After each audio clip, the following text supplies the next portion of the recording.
Really excited today. I am joined by Hermant Kumar. Hermant is the CFO of Sol-Millennium Group, and he's also on the board of directors, interestingly enough. So, welcome. Thank you. And you are calling in from Chicago, is that correct? That's right. It's a nice, sunny, beautiful day. Yeah, we're experiencing a similar thing up here in northern Massachusetts. So, I wanted to chat with you. You'll be speaking on the CFO Masterclass in about a week. And but before we get into that, I'd love to learn a little about Millennium, excuse me, and maybe how your business model may have changed, being a global medical device company, pretty important company, but how things have changed in the new reality. Sure. So first of all, thanks for inviting me to the masterclass. It's a pleasure. Sol-Millennium is a global medical device company.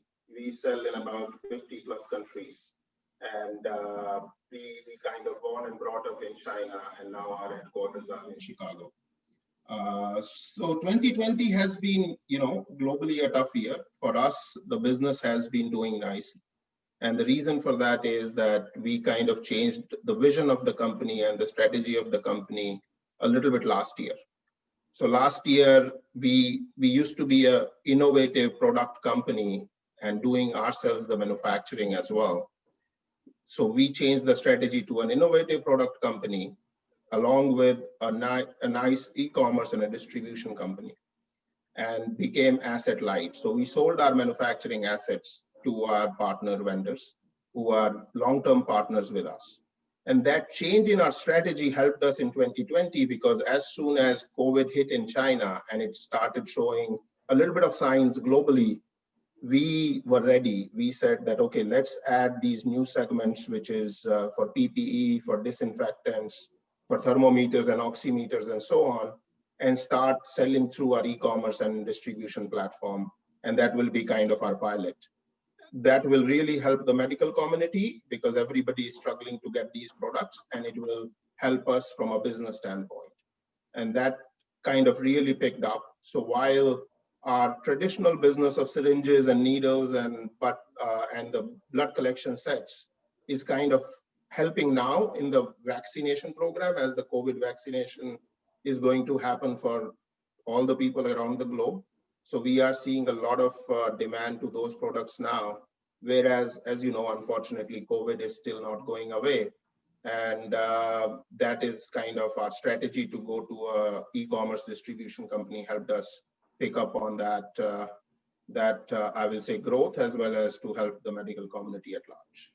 Yeah, that's interesting, and I hadn't really thought of that. But yeah, we're not going to get COVID away just by changing our behavior. It's not going to go away until there's a vaccination.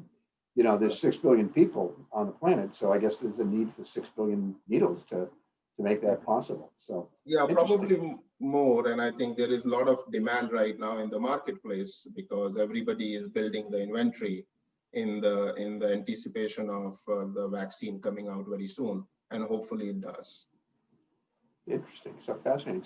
So you've had quite a ride as the CFO. Maybe you can tell some of the biggest challenges you've faced in that capacity as well.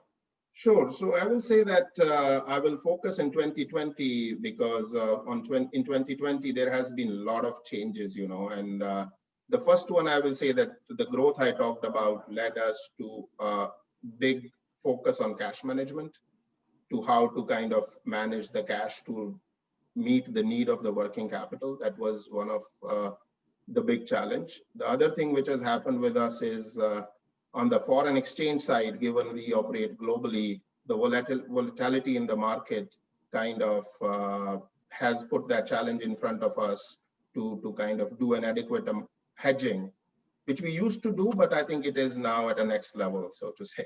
So that is the other challenge which we kind of are working on as a team. And the third thing I will say, which has impacted probably everybody at large, that the personal touch has gone away, right? So everybody is now working through Zoom. And when you are working with the people in the office, there you can celebrate in much bigger way. You can go to the party in the evening if you have achieved kind of a big achievement we have done as an organization this year. So those pieces which we are kind of missing, and to keep people motivated, engaged, and we are working on various ways to do that. while their personal touch is missing. Okay, cool. Anyway, one thing I think that's interesting, you're on the real-time information delivery panel next week. And there's a lot of pressure on CFOs to make really good, high-quality decisions more quickly than ever. And that's why I think you're a particularly interesting one on this is a lot of that pressure is coming from the board of directors, of which you're on for yourself. So you have a little bit of tension in there. I'd love to get your thoughts on what direction that panel's going to go, and give the audience a sneak peek on what you're going to be talking about next week.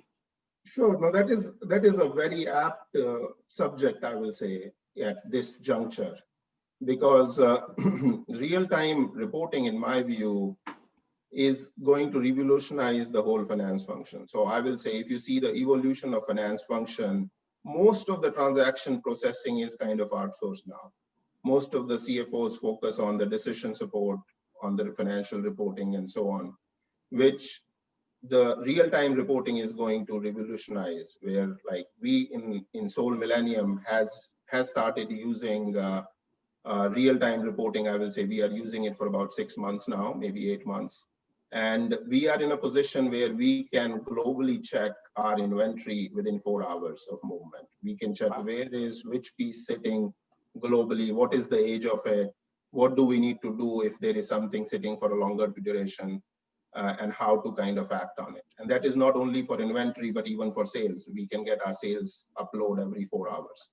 So the benefit of that is that it kind of gets you the detailed information to the level you want to, because the issues with Excel and PowerPoints were that those informations were, one, static in nature, and two, the depth was not there. So if you want to read a 5,000 lines Excel sheet, it is challenging, and PowerPoint does not give you a drill down. Whereas with our current real-time systems, we are able to drill down to the SKU level. So that is the big benefit we are seeing as an organization, and I see that will create a huge impact on the CFO role in a very positive way. It is definitely going to take a lot of financial planning, reporting roles will be automated. But it will help us taking a decision much faster. And given today's world environment, which is very agile, very fast moving, real-time reporting is the right way to go. Yeah, so on the panel, sorry, go ahead. No, I was gonna say, I mean, I haven't been a CFO for a while, but I remember we were giving each other high fives when we got the monthly close down to a week. So now people have some idea how old I am, but that's probably not going to cut it in the modern world, right? So. Right. No, I think the monthly close, for example, is changing. The color is changing, where earlier it used to be that you are consolidating the numbers and spending time on more on the consolidation side. And then by the time you get to analytics, the time has already lapsed. You are already 2 weeks into it. Now you get the information real time. So your analytics are much faster and much more useful.